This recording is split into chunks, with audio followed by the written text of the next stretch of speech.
1994, almost everything that was good was scarce in Rwanda. This is a pretty educated crowd here. Probably most of you know something about what happened in Rwanda, that in 1994, the militant Hutus turned against their Tutsi neighbors and engaged in what became one of the bloodiest and swiftest genocides in world history. In a matter of about 100 days, about 1 million people were killed by their neighbors. It's truly something that I still cannot even wrap my mind around. So you talk about scarcity, and you look at Rwanda at that time and think, they had scarcity on too many levels to count. Scarcity of peace, scarcity of resources, scarcity of trust, scarcity of faith, scarcity of people. It was this scarcity that terrified me as I first journeyed to Rwanda in the summer of 2005. I was going to help a team establish a partnership there with a sister church, as well as an orphanage that we were involved in there. But I discovered something along the way that honestly surprised me even more than the horrors of the Rwandan genocide. Now step back a minute and go back to the end of the genocide. After the 100 days, the genocide was over. And they estimate that anywhere between 500,000 to 1 million people were actually involved in perpetrating the genocide. Most of those people fled, or maybe were killed in revenge killings at some point, but about 120,000 or so of them were actually captured and imprisoned. However, Rwanda's prison system was only built to sustain about 10 to 20,000 people, so there was an enormous backlog of court cases. A friend of mine, a Tutsi refugee, a Tutsi survivor of the genocide who really miraculously survived, he said this to me. He said, in Rwanda, we have 1 million people who have been killed. We also have 500,000 to 1 million people who are killers. What do we do with them? Do we kill them too? Do we give them the justice they deserve? Where do we bury them? There simply is not enough land to dig the graves. So what are we supposed to do? Rwanda found itself in an incredibly difficult situation, a situation where it seemed that full justice was never going to be totally possible. President Paul Kagame recognized this, and in 2003, he made an incredibly bold decision. President Kagame decided that those genocidaires who had confessed to what they had done in prison, if they had confessed their crimes and seemed to have a change of heart, and as long as they were lower level killers, not the masterminds of the genocide, they were the lower level killers and had served a certain prison sentence, then they would be released. So starting in 2003, the government began releasing tens of thousands of genocide killers. And where did they go? They don't have suburbs. They don't have, Rwanda's one of the smallest countries in Africa. It's also the most densely populated. So the killers leaving prison went back home to face the people whose families they killed. Well, that was, that was pretty stunning enough. But Kagame decided to set up a communal, traditional court system called the Gacaca system. This was a traditional court that had been lost before the colonial period, and they decided to resurrect the system and try to get some semblance of justice by setting up community courts that would crop up underneath trees in every village in Rwanda. And there, killers would be asked to confess to the community about what they had done. Victims were asked to consider reconciling with these people. Reconciling with the killers. When I got to Rwanda in 2005, the country was engaged in a national campaign of reconciliation. The government, the churches, the NGOs, many of the church leaders and other types of leaders were asking people if they would consider reconciling with the people who had killed their families. Well, I was completely stunned by this. First of all, I said, why does nobody know about this? Why has nobody been told the story of people who are forgiving after genocide? Second, I wondered, is this even humanly possible? How does something like this take place? Personally, I'm a person of faith. I'm a person that, like maybe some of you here in this room, believe that forgiveness is a great concept. Forgiveness, yes, let's forgive one another. But this challenged me to my core. This challenged every assumption that I'd ever made about my own faith and my own belief of what human beings were capable of.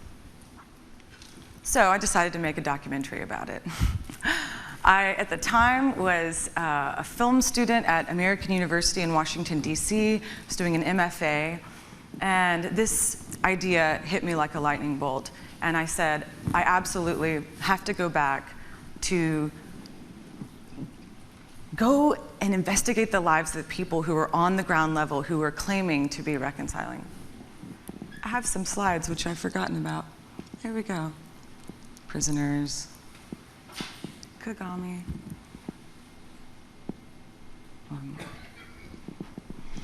So for the next part of the talk, I just wanted to share with you a few of the stories that I encountered when I arrived in Rwanda. I really didn't know what in the heck I would find there. But one of the first people that I met was a woman named Rosaria, who you see here. Rosaria had lost her husband, her 4 children, her parents, her sisters and brothers, and all of their families in the genocide, and she herself nearly escaped death. The killer in 2003 of her sister, Severi, was released from prison and came back to face Rosaria. In many areas of Rwanda, there are grassroots organizations springing up to help people to reconcile. There are various different reconciliation projects and workshops that are happening, and they all happen in different ways with varying levels of training for the mediators and the counselors. But Severi and Rosaria decided to take part in one of these reconciliation workshops. Severi came to Rosaria many, many times, confessing, begging, asking her for forgiveness, and eventually she did forgive. But not only did she forgive, she recognized how impoverished Severi was and how he could barely even feed himself and his wife. And she decided, out of this spirit of reconciliation, to offer him a job, and she actually paid him to work on her land. That blew my mind. One of the next people that I met in Rwanda was a wonderful student named Joy. When I met Joy, she was 15 years old. I thought she was 21. She was such an incredible leader, the head of her class. And she was also living in a school of genocide orphans. This place is called Sunrise School, one of the most remarkable institutions I've ever been to. And Joy recounted to me the story of how her mother, who did survive but was badly wounded, received a letter from the killers. They were in prison, and they wrote her mother a letter asking for her forgiveness. So Joy's mother decided to pack up the family, get some helpers from her community to take them into the prison where Joy's mother extended forgiveness to the killers who were behind bars. And here this child was, 15 years old, telling me how her whole life had transformed because she had forgiven those people who'd hurt her family so much, and that her whole being was lightened.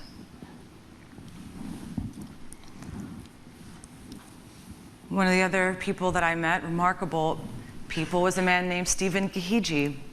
Gihiji is an Anglican minister, and during the genocide, he lost 142 members of his family and extended family.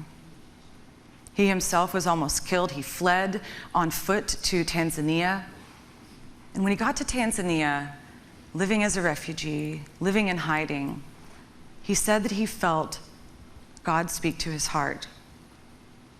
And God asked him, Stephen, would you go back and would you go into the prisons and would you love the killers? He said he wrestled with that for many, many days. Absolutely did not want to go. But he said something changed in his heart. And several weeks later, he packed up, walked back over the border entered into the prison, into his community, and began ministering to the killers, where he inevitably met a number of the killers who had killed his own family. The killers said to him, "We can't believe you're here." They thought that he was there to kill them in revenge. And he said, "No, I'm here to help you." Gahigi is a representative of a wider body of volunteers and faith-based and just mainstream who are going into the prisons to work with prisoners to tell them about the unity of the Rwandan people, and to tell them about how we are all children of God, and to help them to see that killing was wrong and that they need to ask their victims for forgiveness. And they're having incredible success. The organization that Gahigi is involved in is called Prison Fellowship Rwanda. And this organization has worked with 30 to 40,000 genocide perpetrators in every single federal prison in Rwanda. And one of the most exciting projects that is an outgrowth of Prison Fellowship's work in the prisons is a house building project that I was able to visit. In this project, killers who have had a change of heart, they come out, they go through these workshops with their victims' families, and they say, "These hands that we used to kill, we now want to use them to heal. What can we do?" And so they started building houses as a sign of restitution for their victims' families.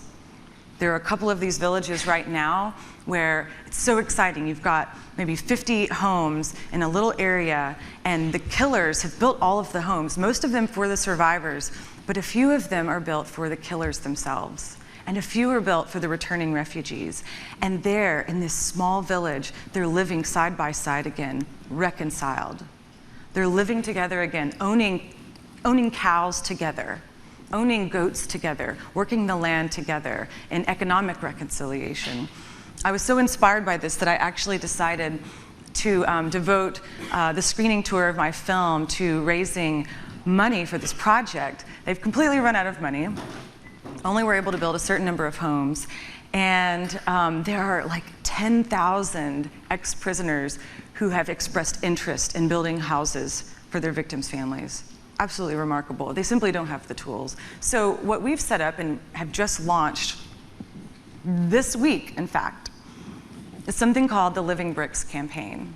And the idea is to connect viewers of the movie to the reconciliation efforts in Rwanda by people can give a brick.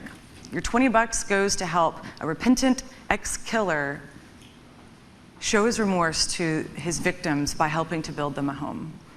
So our goal is to build another village, and maybe another village and another village. We don't know, but I'm hoping that this can continue on, because it's absolutely the most beautiful picture of practical reconciliation I've ever seen.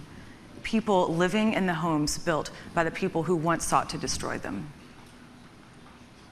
I never get tired of this. I've been working on this for 3 years, and I never in a day get tired of telling people about it. Now, many people ask me, why are people forgiving? What are the reasons that people are forgiving? And I would say there are two major reasons that the survivors decide to forgive. One of the primary reasons that I was given when I was there is that it was a choice made because of their faith. Rwanda is a nation mostly made up of Catholics and Protestants, and one of the central tenets of that theology, of the Christian theology, is the idea of forgiveness. So many of the Rwandans said to me, I see that I have been forgiven by God, therefore I trust that God will give me the strength to forgive the people who've hurt me so much. And many people are finding the strength to forgive for this reason. The second reason is pragmatic. Quite frankly, people are seeing that peace is a wonderful thing. They're seeing that their children could live in a Rwanda that's not divided between Hutu and Tutsi. They're seeing they could live in a world where there's education and medical care and all the wonderful things that we all enjoy here. There's this hope in Rwanda. It's starting to bubble up. There's a tremendous amount of resources being poured into Rwanda right now. There are business leaders going and making economic investment in this country.